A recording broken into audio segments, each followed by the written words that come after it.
Assalamualaikum warahmatullahi wabarakatuh. Perkenalkan kami dari kelompok 4 yang terdiri dari Kurnia Deborah, Lisa Marcelina, Khairunisa, dan Ilham Wahyudi.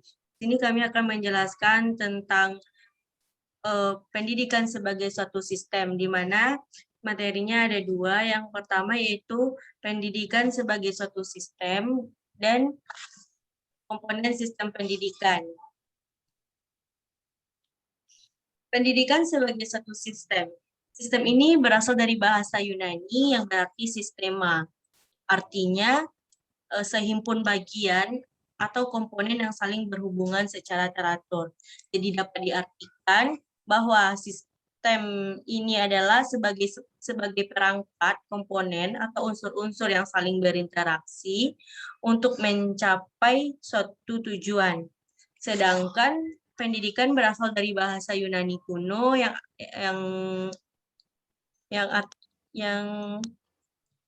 berasal dari Yunani kuno, yaitu pedagogi, yang terdiri dari dua kata, yaitu pait dan agagos. Pait yang artinya anak dan agagos artinya membimbing.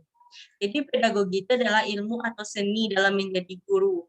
Dengan demikian, pendidikan adalah sebagai usaha sadar dan terencana untuk mewujudkan proses pembelajaran dan suatu belajar agar para pelajar dididik secara aktif dalam mengembangkan potensi dirinya yang diperlukan untuk dirinya dan masyarakat.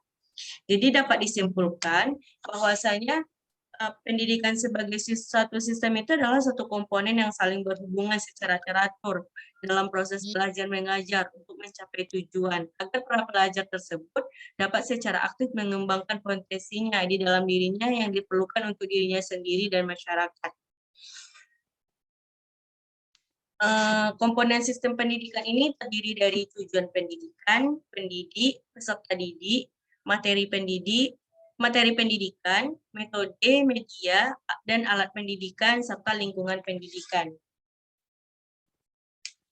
Dapat kita lihat tujuan pendidikan ini, tujuan pendidikan yaitu tergantung pada nilai-nilai atau pandangan hidup tertentu, pandangan hidup yang menjiwai tingkah laku manusia. Dan tingkah laku pendidik sekaligus akan menentukan tujuan pendidikan manusia. Tingkah laku manusia ini secara sadar maupun tidak sadar berarah pada suatu tujuan. Dan tujuan ini didasarkan oleh sifat ilmu pendidikan yang normatif dan praktis. Kemudian pendidik. Di itu dari lembaga pendidikan muncullah beberapa individu yang dapat tergolong sebagai pendidik. Yang pertama yaitu orang dewasa. Orang dewasa sebagai pendidik dilandasi oleh sifat umum kepribadian orang dewasa sebagaimana dikemukakan oleh Syaifullah, yaitu manusia yang memiliki pandangan hidup yang pasti dan tetap. Manusia yang telah memiliki tujuan hidup atau cita-cita hidup tertentu, termasuk cita-cita untuk mendidik. Kemudian orang tua. Orang tua sebagai pendidik merupakan pendidik yang kodrati dalam lingkungan keluarga. Artinya di sini orang tua sebagai pendidik utama dan yang pertama berlandaskan pada hubungan cinta kasih bagi keluarga atau anak yang lahir di lingkungan keluarga tersebut. Kedudukan orang tua sebagai pendidik ini berlangsung sudah lama, bahkan sebelum ada orang yang memikirkan tentang pendidikan. Kemudian yaitu guru. Guru sebagai pendidik di sekolah yang secara langsung maupun tidak langsung mendapat tugas dari orang tua atau masyarakat untuk melaksanakan pendidikan. Karena itu kedudukan guru sebagai pendidik harus memenuhi persyaratan-persyaratan, baik persyaratan pribadi maupun persyaratan jabatan. Yang keempat yaitu pemimpin masyarakat atau pemimpin keagamaan. Peran pemimpin masyarakat menjadi pendidik didasarkan pada aktivitas pemimpin dalam mengadakan pembinaan atau bimbingan kepada anggota yang dipimpin. pimpinan keagamaan sebagai pendidik tampak pada aktivitas pembinaan atau pengembangan sikap yang kerohanian manusia dan didasarkan pada nilai-nilai keagamaan. Selanjutnya, bagian peserta didik dan materi pendidikan serta metode dan lingkungan akan dibahas oleh Kurnia Deborah. Kepada Kurnia Deborah dipersilakan. Baik, terima kasih kepada moderator. Selanjutnya yaitu komponen pendidikan yaitu peserta didik. Peserta didik sangat menunjang dalam proses pendidikan dengan perkembangan konsep pendidikan yang tidak hanya terbatas pada usia sekolah saja, memberikan konsekuensi pada pengertian peserta didik. Kalau dulu orang mengasumsikan peserta didik terdiri dari anak-anak pada usia sekolah, maka sekarang peserta didik dimungkinkan termasuk juga di dalamnya orang dewasa.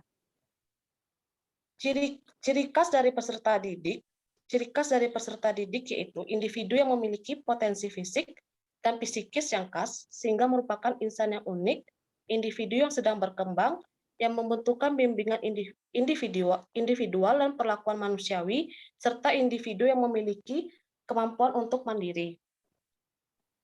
Selanjutnya yaitu materi pendidikan. Materi pendidikan itu berupa isi pendidikan yang memiliki kaitan yang erat dengan tujuan pendidikan. Untuk mencapai tujuan pendidikan, perlu disampaikan kepada peserta didik isi atau materi yang biasanya disebut kurikulum dalam pendidikan formal. Macam-macam pendidikan tersebut terdiri dari pendidikan agama, pendidikan sosial, pendidikan keterampilan, pendidikan jasmani, dan lain-lain. Selanjutnya yaitu metode, media, dan alat pendidikan. Terdapat 3 metode dalam mendidik. Yang pertama, metode diktatorial, yang menyatakan bahwa perkembangan manusia semata-mata ditentukan oleh faktor luar manusia. Pendidik memiliki sikap otoriter dan diktator. Yang kedua, metode liberal, yang menyatakan bahwa perkembangan manusia ditentukan oleh kekuatan dari dalam diri manusia. Pendidik jangan banyak ikut campur terhadap perkembangan anak.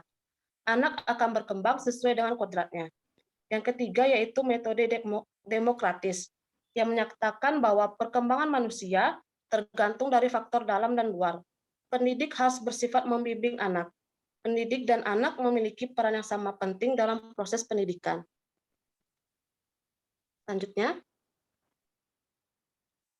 Selanjutnya yaitu alat dan fasilitas pendidikan sangat dibutuhkan dalam proses pendidikan. Alat dan fasilitas tersebut, baik secara langsung maupun tidak langsung, digunakan dalam proses pendidikan agar berjalan dengan lancar dan tujuan mudah dicapai. Contohnya, laboratorium, internet, kelengkapan dan benda yang digunakan guru dan murid dalam penyelenggaraan pendidikan. Selanjutnya, yang terakhir yaitu lingkungan pendidikan. Lingkungan pendidikan meliputi segala kehidupan atau kebudayaan. Lingkungan pendidikan adalah komponen-komponen yang lain. Lingkungan sangat berpengaruh terhadap keberhasilan dan perkembangan potensi peserta didik. Lingkungan tersebut dapat berupa lingkungan keluarga, sekolah, masyarakat, keagamaan, sosial budaya, alam, ekonomi, dan keamanan politik. Sekian, moderator.